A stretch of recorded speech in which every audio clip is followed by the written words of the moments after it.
সম্মানিত ভিউয়ার্স ও কৃষক ভাই বোনেরা আসসালামু আলাইকুম। আজকে আপনাদেরকে নিয়ে আসলাম পটল চাষের রাজ্যে।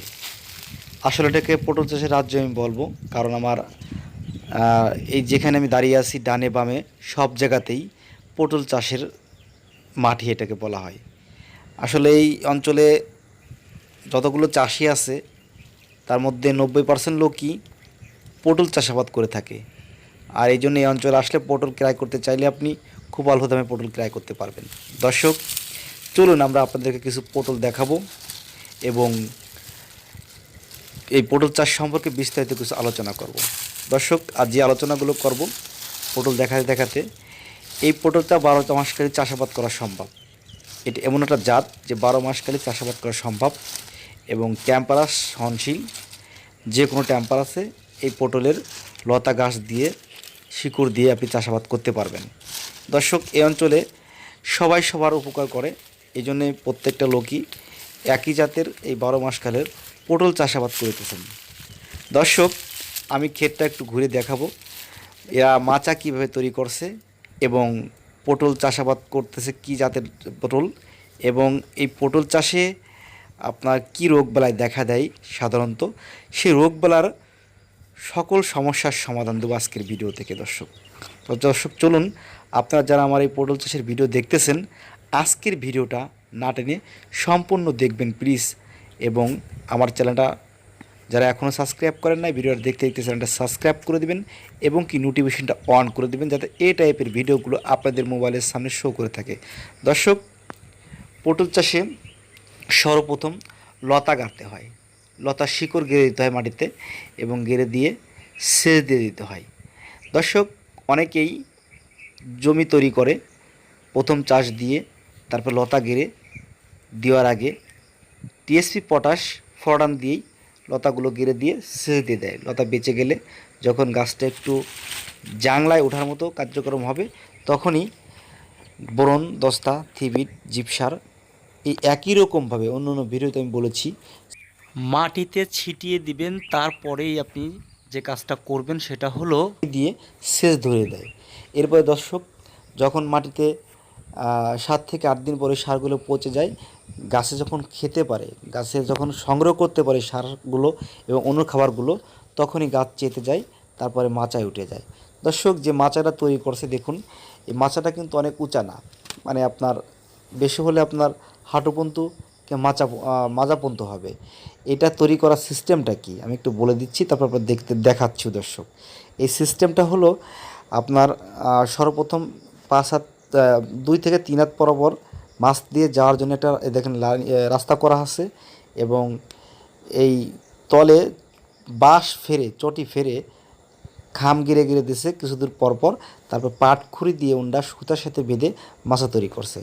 পাট কাঠি অবশ্যই আমরা চিনি, তো এই জন্যে পাট কাঠি দিয়ে দেখুন তল দিয়ে আমি একটু দেখাচ্ছি। দর্শক, ভালোভাবে দেখানোর চেষ্টা করতেছি। এই পাট কাঠি দিয়ে উন্ডা সুতা বেঁধে বেঁধে মাছা তৈরি করে। এবং দর্শক, লতা গাছ যখন উপরে উঠে চলে যায় নিচেই কিন্তু আর কোনো সমস্যা হয় না। এরপরে মাঝে সাঝে গাছের গোড়া পরিষ্কার করে দিয়ে সার প্রয়োগ করে দিয়ে অন্য খাবার দিয়ে সেচ দিতে হয় মাঝে সাঝে। আর দর্শক, এটা ছিল পদ্ধতি বিষয় নিয়ে আলোচনা, কীভাবে মাচা তৈরি করতে হয়, লতা কীভাবে লাগাইতে হয় পটলের অনেকে বীজ সম্পর্কে অনেকে শুনতে চায়। আসলে বেশিরভাগ পটলের লতা দিয়ে পটল চাষাবাদ করা হয়, বীজ তৈরি করতে হলে অনেক সময় লাগে। দর্শক, তারপরে আপনার যে কাজটা করতে হয় সেটা হলো আমি আপনাদেরকে একটু শেয়ার করে দেব। এই পটল চাষে যে রোগগুলো বেশি দেখা দেয়, গাছে অতিরিক্ত সাদামাছি হয়ে থাকে এবং পাতা মোড়ানো রোগ হয়ে থাকে, পাতাগুলো ঝলসে যায়, ভাইরাস ব্যাকটেরিয়া রোগ হয়ে থাকে। দর্শক, যার জন্য পাতাগুলো শুকিয়ে যায় এবং লতাগুলো বৃদ্ধি থেমে যায়।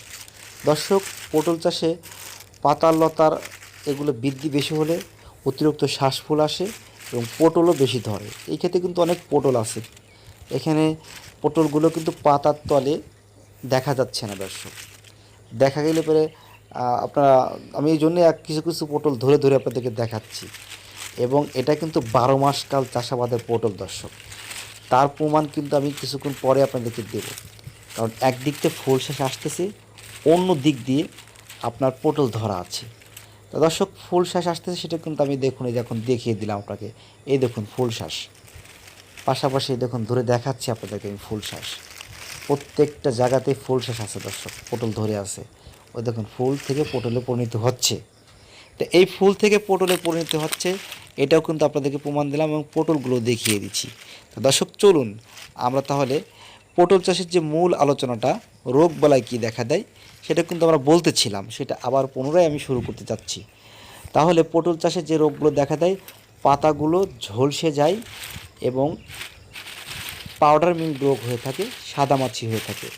এবং দর্শক এই সাদামাছিতে ফুল শ্বাসগুলো ঝরে যায় এবং পাউডার মিল রোগের কারণে আস্তে আস্তে পাতাগুলো হলদে বরণ হয়ে পাতা থেকে পচন ধরে যায় এবং পাতার বৃদ্ধি কমে যায়।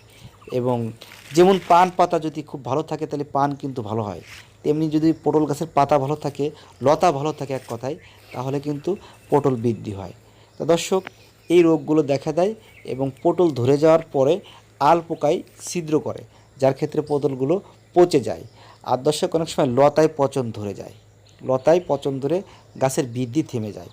এই ক্ষেত্রে আমরা কি ব্যবহার করব? হ্যাঁ দর্শক, আমি খুব অল্প সময়ের ভিতরে আপনাদেরকে বলে দিতে চাচ্ছি। এই ক্ষেত্রে আমরা ব্যবহার করব, অনেক ওষুধের দরকার নাই, অল্প কিছু ওষুধ। আপনি দেখবেন স্কোয়ার লিমিটেড কোম্পানিতে একটা কীটনাশক ওষুধ পাওয়া যায়, সেটার নাম হলো ককসিট। এবং পাশাপাশি দর্শক এর সঙ্গে আপনারা দিবেন কপার ব্লু ও গোল্ডাজিম। এবং যদি গাছে জাপ পোক থাকে, পাউডার মিল্ক থাকে, তাহলে ওয়াট অথবা পাশাপাশি দিতে পারেন আপনি লিভা। এই ওষুধগুলো প্রত্যেকটা স্কোয়ার কোম্পানির। দর্শক এই কোম্পানির সাথে মিলিয়ে যে গ্রুপ থাকে আপনি অন্য কোম্পানি থেকেও নিতে পারবেন দর্শক, যদি সেটা ভালো মানের কোম্পানি হয়ে থাকে। দর্শক আমি আবার ওষুধগুলোর নাম বলে দিচ্ছি।